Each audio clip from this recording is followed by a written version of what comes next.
15ই August ঘিরে ধানমন্ডি 32-এ যে নিরাপত্তা জোরদার করা হয়েছিল, অর্থাৎ আইনশৃঙ্খলা বাহিনীর সদস্যদের যেই সাঁজোয়া যান, জলকামান এবং এপিসিগুলো নিয়ে আসা হয়েছিল, সেগুলো কিন্তু সরিয়ে ফেলা হচ্ছে।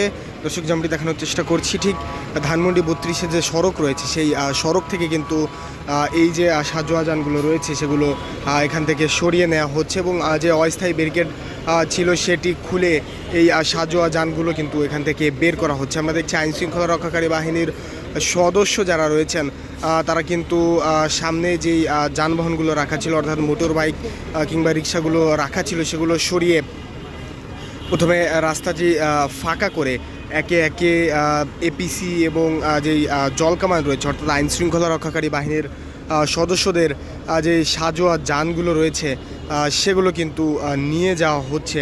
বলে রাখতে চাই, আজকে সারাদিনে ধানমন্ডি 32-কে ঘিরে বেশ কয়েকটি ঘটনা কিন্তু ঘটেছে। আমরা দেখেছি বেশ কয়েকজন ফুল দিতে এসে, শোক দিবস পালন করতে এসে কিন্তু এখানে থাকা বিক্ষুব্ধ ছাত্র জনতা যারা রয়েছে, বিশেষ করে এসডিএফের আয়াস, তার হাতে কিন্তু হামলার শিকার হয়েছেন।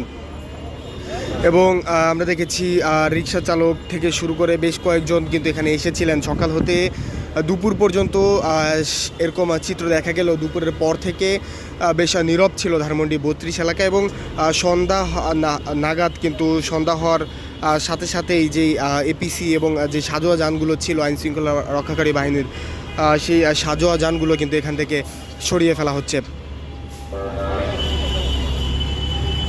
একটু দেখা যাচ্ছে এখানে যে অস্থায়ী ব্যারিকেড বসানো হয়েছিল, সেই অস্থায়ী ব্যারিকেড ভেঙে আইনশৃঙ্খলা বাহিনীর সদস্যদের যেই সাঁজোয়া যানগুলো ছিল, সেগুলো কিন্তু ধানমন্ডি 32 থেকে বের করে নিয়ে যাওয়া হচ্ছে। সেই দৃশ্যই দেখানোর চেষ্টা করছিলাম আপনাদেরকে।